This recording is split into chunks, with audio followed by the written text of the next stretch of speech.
जब किसी देश की मौत आती है तो वो चीन की तरफ भागता है। मालदीव के राष्ट्रपति मोइज़ू की तुलना उस गीदड़ से की जा रही है जिसके बारे में हिंदी में बड़ा मशहूर मुहावरा है कि जब गीदड़ की मौत आती है तो वो शहर की तरफ भागता है। फर्क बस इतना है कि मालदीव के राष्ट्रपति मोइज़ू चीन की तरफ भागे हैं। मालदीव के राष्ट्रपति चीन के राष्ट्रपति शी जिनपिंग की गोद में जाकर बैठ गए हैं। मोइज़ू ने एंटी इंडिया प्रोपेगेंडा करके जिहादी मानसिकता के कब्जे में आकर भारत से दुश्मनी और उस चीन से दोस्ती कर ली है जहां उइगर मुसलमानों को अब जीने का भी अधिकार नहीं है। मोइज़ू मालदीव के कट्टरपंथियों के हाथों में खेल रहे हैं और उस चीन से दोस्ती गांठ रहे हैं जिसने उइगर प्रांत में मुसलमानों की मस्जिदों के गुंबद ही उड़वा दिए हैं। उइगर मुसलमानों को चीन यातना शिविरों में रखता है और उइगर महिलाओं पर भी जुल्म ज्यादतियां करता है। लेकिन अपनी सियासी रोटी सेकने के लिए और चुनावी राजनीति के लिए अब मोइज़ू ने मालदीव को चीन के खूनी दड़बे में घुसेड़ दिया है। मोइज़ू के चीन दौरे पर चीन का सरकारी मीडिया ग्लोबल टाइम्स काफी खुश है और वो इस मौके का इस्तेमाल भारत पर तंज कसने के लिए कर रहा है। किस तरह से ग्लोबल टाइम्स ने भारत विरोध करके दुनिया में अपनी हंसी उड़वाई है, ये भी हम आपको बताने वाले हैं। लेकिन सबसे पहले बात करेंगे मोइज़ू की चीन यात्रा की। भारत के साथ चल रहे राजनयिक विवाद के बाद मालदीव के राष्ट्रपति मोहम्मद मोइज़ू ने चीनी राष्ट्रपति शी जिनपिंग से मुलाकात की है। राष्ट्रपति मोइज़ू 5 दिनों के चीन दौरे पर हैं, जहां उनका जोर शोर से स्वागत किया जा रहा है और मोइज़ू को 21 तोपों की सलामी दी गई है।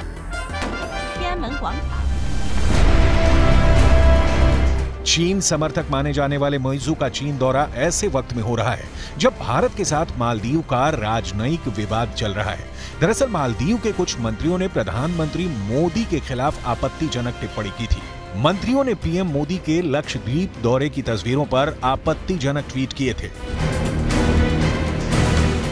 मालदीव के एक नेता जाहिर रमीज ने पीएम मोदी के ट्वीट के जवाब में लिखा था, अच्छा कदम है, लेकिन हमसे मुकाबला करने वाली बात भ्रम पैदा करती है। भारत के लोग इतने साफ कैसे हो सकते हैं? उनके कमरों से बराबर बदबू आती है, जो इस राह में बड़ी रुकावट है। मालदीव के नेताओं की इस तरह की टिप्पणी से भारी विवाद पैदा हुआ, जिसके बाद मालदीव सरकार ने खुद को नेताओं के बयान से अलग कर लिया और कहा कि ये उनके निजी विचार हैं। भारत में चल रहे बॉयकॉट मालदीव के ट्रेंड के बीच मोइज़ू ने चीन से अपील की है कि वो अधिक से अधिक चीनी पर्यटकों को मालदीव भेजें। यानी अगर देखा जाए तो भारत से मालदीव को ऐसा झटका लगा है कि वो अब चीन के सामने गिड़गिड़ा रहा है और मदद की भीख मांग रहा है। मंगलवार को फुजियान प्रांत में मालदीव बिजनेस फोरम को संबोधित करते हुए मोइज़ू ने कहा, कोविड से पहले हमारे देश में सबसे अधिक पर्यटक चीन से आते थे। मेरा अनुरोध है कि चीन को ऐसा करने के लिए फिर से अपनी कोशिशें तेज करनी चाहिए।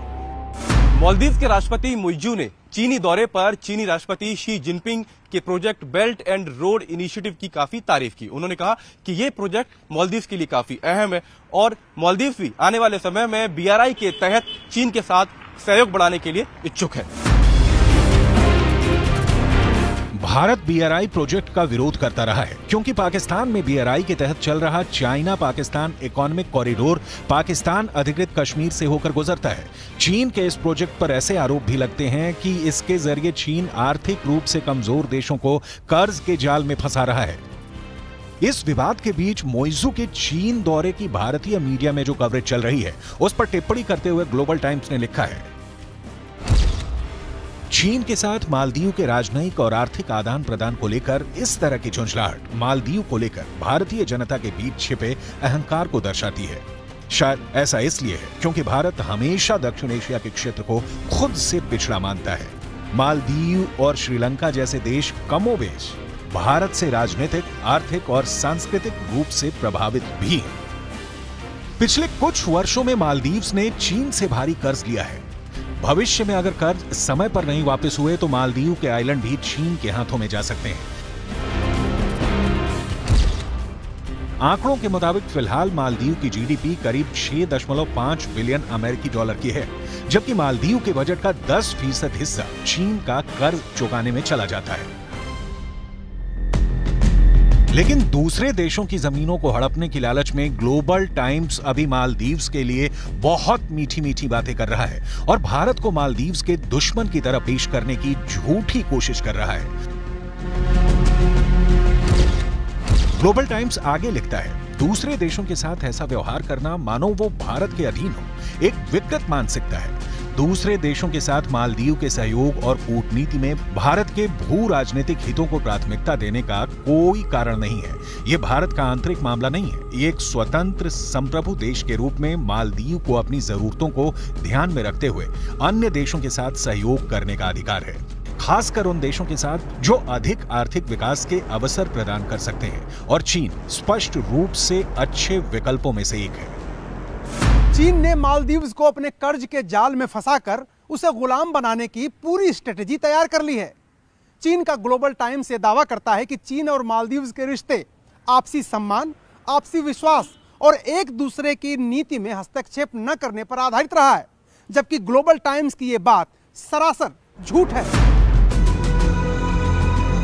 चीन हमेशा जिनके साथ डील करता है उन्हें बर्बाद करके छोड़ता है। भारत के साथ तनाव का चीन पूरा फायदा उठाना चाहता है। इसलिए मोइजू के समर्थन में चीन ने उनकी यात्रा को मालदीव के हितों से जुड़ा बताया है। लेकिन पूरी दुनिया जानती है कि अगर भारत के लोगों ने मालदीव से मुंह मोड़ लिया तो उसका बैंड बच जाएगा।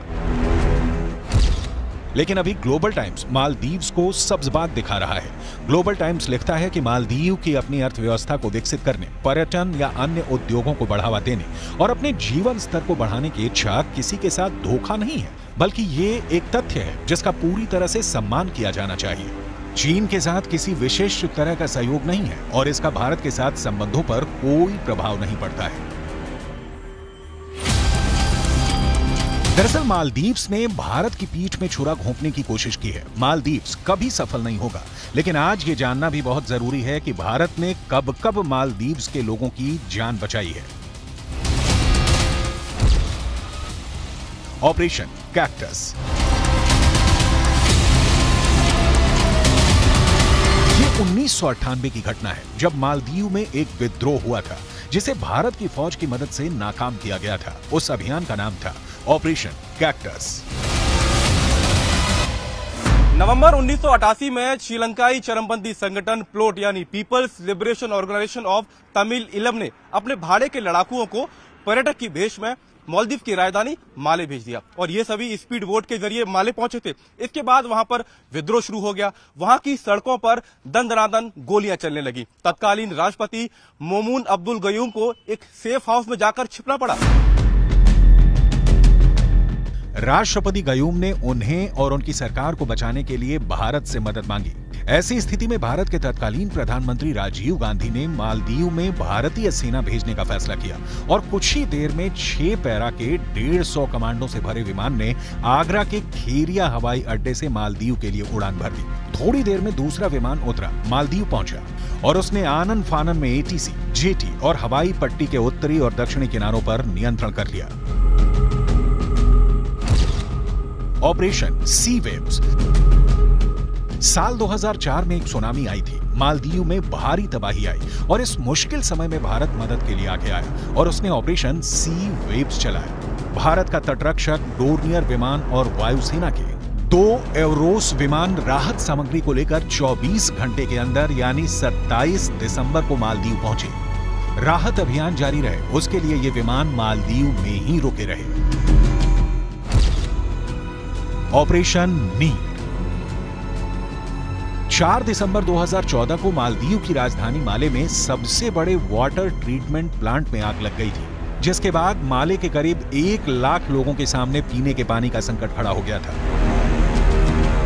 संयुक्त राष्ट्र संघ के मुताबिक मालदीव्स के पास अपनी स्थायी नदियां नहीं है जिससे वह पीने का पानी ले सके। वाटर ट्रीटमेंट प्लांट के जरिए ही वो पानी साफ करता है और उसे अपने नागरिकों तक पहुंचाता है।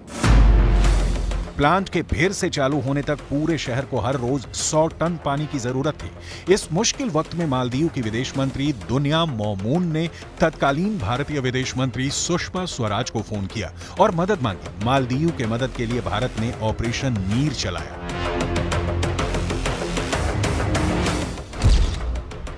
Operation vaccine.